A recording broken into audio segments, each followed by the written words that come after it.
তোমাৰ লগত যুদ্ধ কৰিবলৈ সাজু হৈ অহা ভীষ্ম দ্ৰোণ আদি এই কুৰুবীৰসকলক এবাৰ চাই লোৱা বুলি অৰ্জুনেও ধনুত কাঁড় পাত লগাই শুৱাই খেদি আহিছিল এই শত্ৰুমুখাক শেষ কৰি থওঁ বুলিয়ে। পিছে অৰ্জুনে দেখিলে কি? কেৱল এটা পক্ষত নহয়, দুই পক্ষতে। কি দেখিছিল?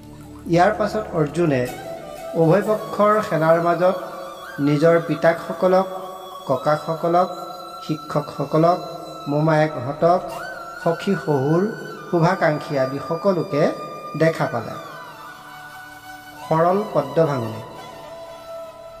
পাছে মহাবীৰে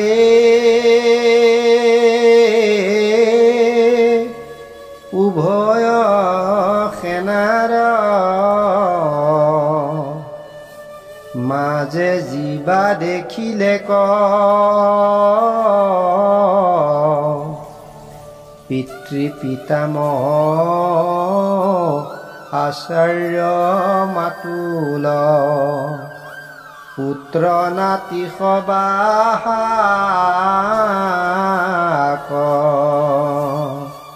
শ্বশুৰ সুহৃদ ভাইক।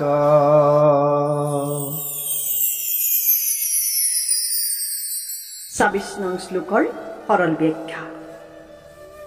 আগৰ শ্লোকভাগত ভগৱানে অৰ্জুনক ক'লে, তোমাৰ লগত যুদ্ধ কৰিবলৈ সাজু হৈ অহা ভীষ্ম দ্ৰোণ আদি এই কুৰুবীৰসকলক এবাৰ চাই লোৱা বুলি অৰ্জুনেও ধনুত কাঁড় পাত লগাই শুৱাই খেদি আহিছিল এই শত্ৰুমুখাক শেষ কৰি থওঁ বুলিয়ে।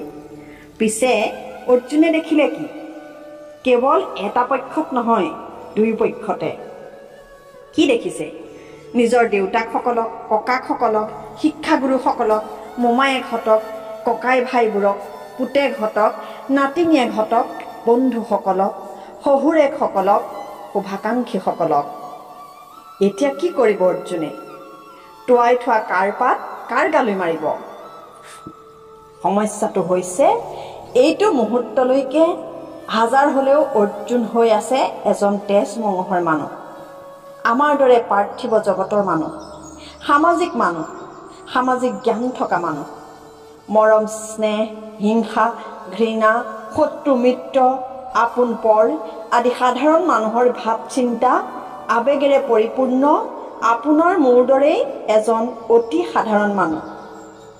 সেয়ে অৰ্জুনৰ মনলৈ এই ভাৱবোৰ আহিছে। অহাটো অতি স্বাভাৱিক, নহাটোহে অস্বাভাৱিক। শ্লোকভাগৰ ব্যৱহাৰিক প্ৰয়োগ। ভাল বস্তু সদায় ঢাকোন দি ৰখা হয়। পাণ্ডৰে নাৰিকল নাখায়, কাৰণ নাৰিকল যে অমৃত সি নাজানে। আমি জানো যদিও নাৰিকলৰ খোলাটো ভাঙিলেহে সেই অমৃতৰ সোৱাদ ল'ব পাৰোঁ। আমি ইতিপূৰ্বে কেইবাটাও শ্লোকৰ ব্যৱহাৰিক তাৎপৰ্য ব্যাখ্যা নকৰি গুচি আহিলোঁ, কাৰণ সেইবোৰ মূল গীতাৰ সাৰ কথাৰ ঢাকনি স্বৰূপ। মূল কথালৈ আমি এতিয়াৰ পৰাহে আহিম। প্ৰথম অধ্যায়ত থকা ইয়াৰ পাছৰ শ্লোকখিনিয়ে গীতাশাস্ত্ৰভাগৰ ভিতৰত প্ৰৱেশ কৰা আঁৰ কাপোৰখনৰ কাম কৰিছে। এইখিনি ভালকৈ বুজি ল'লেহে আমি গীতা বুজি পাম। অৰ্জুনৰ যুদ্ধ কৰিব লগা বহুত কাৰণ আছে। সেইবোৰ আপোনাৰ মোৰ দৰে সংসাৰত থাকি জীয়াই থাকিবলৈ কৰা সংগ্ৰামবোৰৰ লগত প্ৰায় একেই।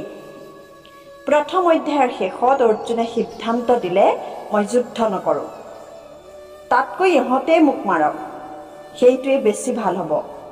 এতিয়া অৰ্জুন এই যুদ্ধ নকৰাৰ সিদ্ধান্ত লৈ কেনেকৈ আহিল তাক ভালদৰে বিশ্লেষণ কৰি চালেই আপোনাৰ মোৰ দৰে পাৰ্থিৱ সমস্যাত জৰ্জৰিত বহুতো মানুহৰে আনৰ লগত সংঘৰ্ষত উপনীত হ'ব লগা হোৱা সকলো সমস্যাৰ অন্ত পৰে, সকলো প্ৰশ্নৰ উত্তৰ ওলাই পৰে। কিন্তু আপুনি মই যিবোৰ কাৰণক লৈ যুদ্ধত লিপ্ত হওঁ, সেইবিলাক আৰু মহাভাৰতৰ এই বিশেষ যুদ্ধখনৰ কাৰণ দুয়োটাৰ মাজত আকাশ পাতাল পাৰ্থক্য আছে। অৰ্জুনে প্ৰথম অধ্যায়তে পাৰ্থিৱ মানৱীয় স্তৰৰ পৰা নিজক উত্তৰণ ঘটাইহে কুৰুক্ষেত্ৰ সমৰত অৱতীৰ্ণ হৈছে। আহকচোন পাছৰ শ্লোকখিনিৰ জৰিয়তে আমি এই বিষয়টো বিশ্লেষণ কৰি চাওঁ। গতিকে আপোনালোকে পিছৰ ভিডিঅ'সমূহ পাই থাকিবলৈ আমাৰ চেনেলটো ছাবস্ক্ৰাইব কৰি থব আৰু লাইক, কমেণ্ট, শ্বেয়াৰ কৰিবলৈ নাপাহৰিব।